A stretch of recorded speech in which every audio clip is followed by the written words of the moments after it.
Jewish Channel's Week in Review. Those who can't afford basic needs get an entertainment assist from a Jewish theater, and Christian belief in the end of days gets a response from rabbis. It's the Jewish news that's changing your world in this episode of the Week in Review. Hello, and welcome to the Jewish Channel's Week in Review. I'm Stephen I. Weiss. Many in the current economy are finding they can't provide for basic needs anymore. The roles for those on government assistance continue to expand. Well, one Jewish theater is discounting its tickets, but only for those with a benefits card. Margie Rauhud reports.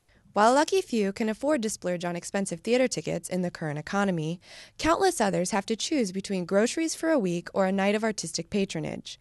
In response, one theater company has come up with a plan to make theater available to everyone. So TJC went behind the scenes to one of their dress rehearsals to learn more. So what we have decided to do is anybody who has a benefit card, which means that they get either food stamps or they get Medicaid, which means they are really down on their luck. They don't have money. We'll give them the $50 tickets for $5. The offer starts on January 17th with the release of their new play, Press Number 93 for Jewish Girls in Krakow, and the company let us shoot this rehearsal in a side room. But the Jewish Theater of New York hopes they're not the only ones offering a discount to those in need. And I would be very, very happy if the rest of the theaters in New York, do the same thing.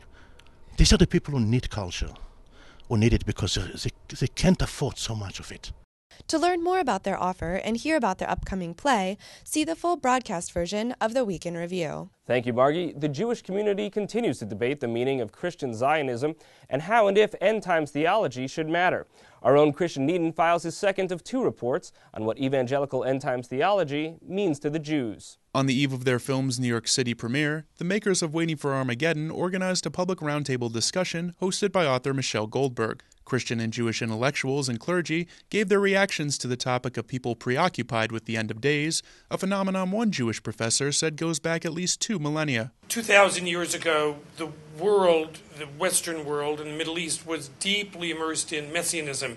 That Messianism wasn't simply Christian Messianism. Jews had a Messianic period in which probably the premier rabbi of the time, Rabbi Akiva, was convinced that Bar Kokhba was the Messiah. But this rabbi said that the evangelical Messianic approach of believing Jews need to convert in order to find salvation makes for difficult relations between the two faiths and with the Jewish state of Israel. Just like Christians would be uncomfortable when Muslims talk about their relationship with Christ and assume that that relationship with Christ should be the same for all Christians and Muslims, so too Jews are uncomfortable when Christians talk about how we're supposed to relate to God. For more on this fascinating discussion about Jews, Christians, and the end of days, please tune into the full broadcast version of the Week in Review.